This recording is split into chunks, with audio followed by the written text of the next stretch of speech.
लोकसभा चुनाव में आम आदमी पार्टी लगातार तीसरी बार दिल्ली की सभी सीटों पर चुनाव हार गई। इस हार से बौखलाए आम आदमी पार्टी के उम्मीदवार रहे सोमनाथ भारती सुप्रीम कोर्ट पहुंच गए और नई दिल्ली सीट से चुनी गई बीजेपी की प्रत्याशी बांसुरी स्वराज के निर्वाचन को चुनौती दे डाली।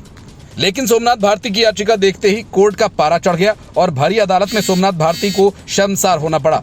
कोर्ट ने याचिका में कहा कि याचिका में गलतियों की भरमार है। अदालत ने नोटिस जारी करने से इनकार करते हुए सुनवाई स्थगित कर दी और सोमनाथ भारती को गलतियों को ठीक करने के लिए कहा। सोमनाथ भारती ने बांसुरी स्वराज के खिलाफ चुनाव लड़ा था, लेकिन उन्हें हार का सामना करना पड़ा। बार एंड बेंच की रिपोर्ट के मुताबिक जस्टिस प्रीतम सिंह अरोड़ा की बेंच ने कहा कि आपकी याचिका में टाइपिंग की बहुत मिस्टेक्स हैं। मैं नोटिस जारी नहीं कर सकता क्योंकि इसमें कुछ समझ नहीं आ रहा। कोर्ट ने सोमनाथ भारती से कहा कि वो पहले याचिका में मौजूद गलतियों को सुधार लाएं, उसके बाद आगे की कार्यवाही होगी। इस मामले की अगली सुनवाई अब 13 अगस्त को होगी।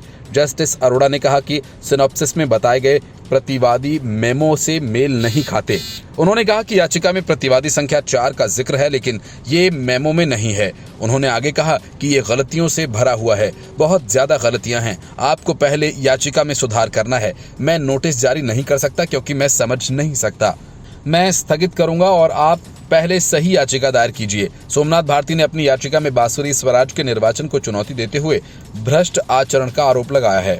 याचिका में दावा किया गया कि चुनाव के दिन 5 मई 2024 को याचिका नई दिल्ली संसदीय क्षेत्र के विभिन्न बूथ्स के अपने दौरे के दौरान ये देखकर हैरान रह गया कि प्रतिवादी नंबर 1 बांसुरी के बूथ एजेंट्स के पास उनकी मतपत्र संख्या, फोटो, चुनाव चिन्ह और प्रधानमंत्री नरेंद्र मोदी की तस्वीर वाले पर्चे थे और वे इसे मतदाताओं को दिखा रहे थे, जो कि निश्चित तौर पर भ्रष्ट आचरण है। इसकी सूचना निर्वाचन अधिकारी को भी दी गई, लेकिन ये व्यर्थ रहा। याचिका में आरोप लगाया गया कि आम आदमी पार्टी के पूर्व मंत्री राजकुमार आनंद, जो इस चुनाव में बहुजन समाज पार्टी के उम्मीदवार थे, वास्तव में उन्हें याचिकाकर्ता के खिलाफ स्वराज की मदद करने के लिए भाजपा द्वारा खड़ा किया गया था। इसमें कहा गया कि आनंद दिल्ली में आम आदमी पार्टी की सरकार में मंत्री थे और 9 अप्रैल तक भारती के लिए प्रचार में सक्रिय रहे और अचानक उन्होंने 10 अप्रैल को पार्टी से इस्तीफा दे दिया। याचिका में आरोप लगाया गया कि आनंद ने वोटों में कटौती करके स्वराज की मदद करने के लिए बहुजन समाज पार्टी के टिकट पर चुनाव लड़ा और बाद में 10 जुलाई को वो भाजपा में शामिल हो गए।